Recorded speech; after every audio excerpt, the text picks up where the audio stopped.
Hey everybody, this is Josh with Rubi the Rubicon, and today we're going to talk about these.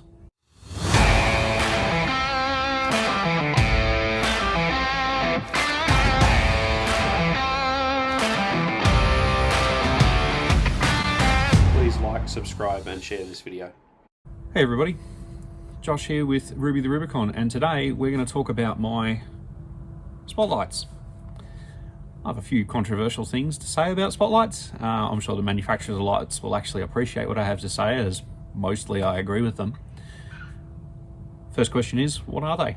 These are a pair of FYRLYT Luxsis 5000 lights.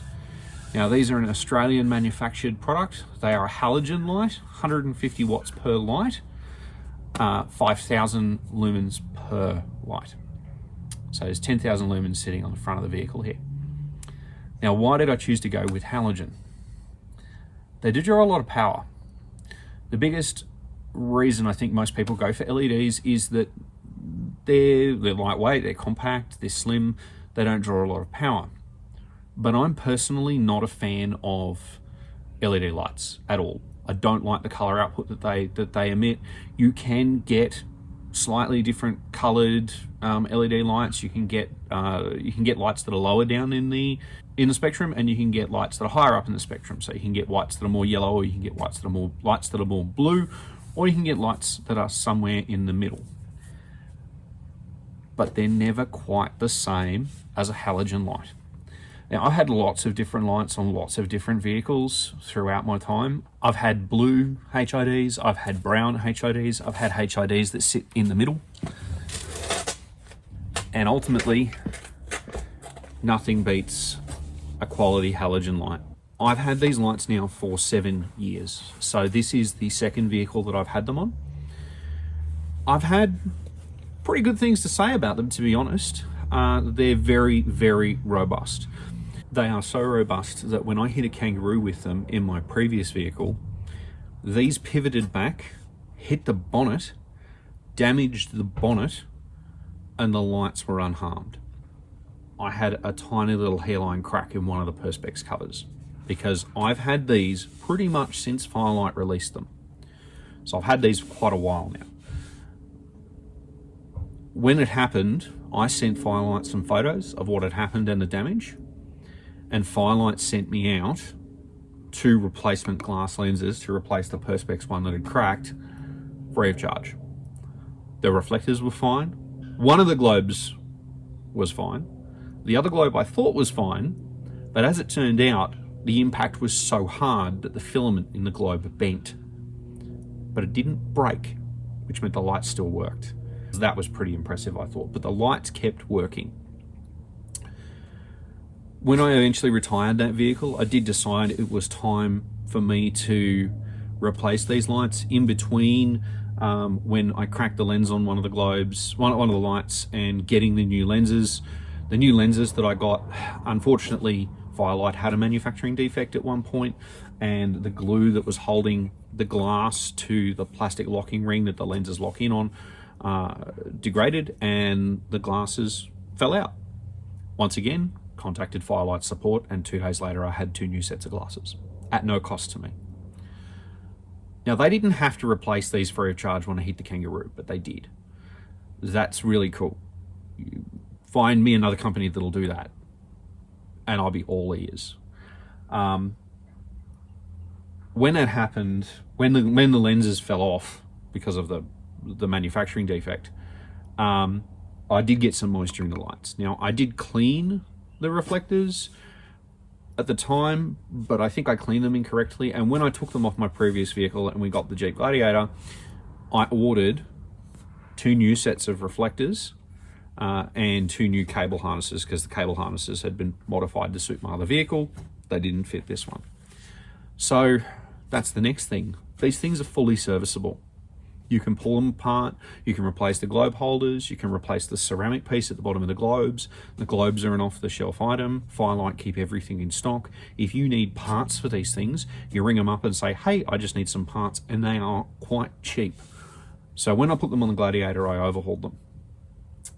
Now, I've wired these in through one of the auxiliary switches, so I have the ability to switch these on and off with the high beams.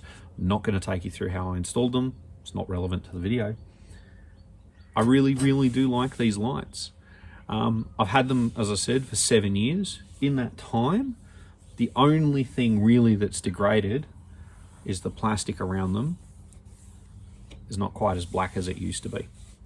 I'm not sure how I'm going to fix that. It might be able to spray them black. It might be put some boot polish on them. I don't know. That is something I've got to figure out. But otherwise, these things have well and truly lasted me. I'm not aware of anybody that I know that's had a set of LED lights last 7 years that have the light output that these things do. So I really like them. Story tells 1,000 words. I'm going to flash up a video now of us traveling in the Gladiator, 2 videos in full dark conditions and 1 video in low light conditions, and you can see how they perform on the road, not parked on the side of the road somewhere, actually on the road while we're traveling. This footage has been taken off my dash cam, so I do apologize for the crappy dash cam quality. Please don't forget to Like, subscribe, and share this video click the bell. so you don't miss out on any other uploads. So here we're coming home fairly late at night. It's about 10 o'clock. Just coming around a corner, get to a nice straight stretch to give you a demonstration of what it looks like. This is the low beams in the Gladiator. That's with the high beams on. And now with the FYRLYTs. And again, a little bit further down the road, low beams, high beams, FYRLYTs. And the next morning, driving around on low beam, jump up to high beam, and now FYRLYTs. All right, so that's how they perform on the road. Now, what do I have to say about the beam options on these things? These lights do have an adjustable beam. They have a spot and a wide setting. Now, what you saw on the road there was the wide setting, and the 2 lights are splayed out slightly so that there's just a tiny little overlap in the center. These are not trail lights. I need to be very clear about that. This is something that these are not. These are highway lights. They are fantastic at lighting up the highway. Not so good for windy, twisty, tight, alpine type roads. Great for driving long distances on the highway at night. They reduce fatigue. I can drive longer with less fatigue when I get where I'm going with these than I can with a set of LEDs or even the headlights I had in my previous vehicle. But they're not trail lights. These wouldn't be very useful off-road because they have such a long throw. Now, I've got them on the wide setting, as I said. The spot setting throws the lights even further down the road. Now, as you can see from the footage, my one criticism of them is that I would like them to be a little bit wider. I have spoken to the guys at FYRLYT about that. FYRLYT do have 3 versions of these lights. They have the Luxsis, which is what these are, the Nemesis, which are 9,000 lumens a light, and then they have the Mofos, which I think are 12 or 13,000 lumens a light. Now, FYRLYT have said if you want a wider beam, you need to upgrade to the Nemesis lights, which are the 9,000 lumens lights. And the way that they achieve that is it's got a physically larger globe with a physically larger filament, and you can upgrade to those lights. Say you don't want to spend $1,000 on a new set of lights and then you've got these sitting there. What do? Well, if you ring up FYRLYT and you'd say, I've got a set of Luxsis that I'd like to upgrade to Nemesis, they say, sure, not a problem. Send us the lights. We'll machine out the housings. We'll upgrade them. Nemesis lights are 24 volt. So they'll provide you step-up transformers for the upgrade at a cost is actually cheaper than a brand new pair of Nemesis lights. And they send you back, effectively, a brand new pair of spotlights. One more criticism that I do have of them is they are so bright that it makes signs on the highways difficult. I've noticed in some highways the way they position the signs, sometimes they're pointed straight back at you, in which case you get that horrible glare off them. But most of the time the signs are actually angled slightly away from the road. Now you can really tell the difference with these, because if the signs are pointed straight back at you, sometimes I will have to drop these lights and just drive with the high beams. I'm sure everyone who's had driving lights has this problem. It's not going to be something that's unique to these lights, just something that happens when you've got driving lights on the vehicle. So that wraps up my review of these lights. I really do like them. They're well built, they're an Australian product. I think the price that you pay for them, yes, they are an expensive piece of kit, but I bought these 7 years ago and they're still going. So find me a set of LEDs that last 7 years that don't derate their light output over that period, that are Australian manufactured, that you can get spare parts for if they fail, that will send you replacement bits if you break them, not under warranty. As always, I'd appreciate it if we would appreciate it if you can like and subscribe to the channel. We're currently just a whisker off 200 subscribers. It'd be really cool to get there. We just passed 1,000 watch hours, so we're well on our way to reaching some of our goals.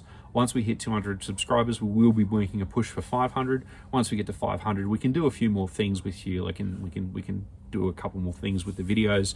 YouTube doesn't really do a lot of favors for people who have less than 500 or even 1,000 subscribers. So yeah, don't forget to hit subscribe. Make sure you add notifications so that you get notified of new videos. And yeah, I hope you enjoyed this video. Thanks for watching, everyone. This has been Josh with Rubi the Rubicon. Cheers.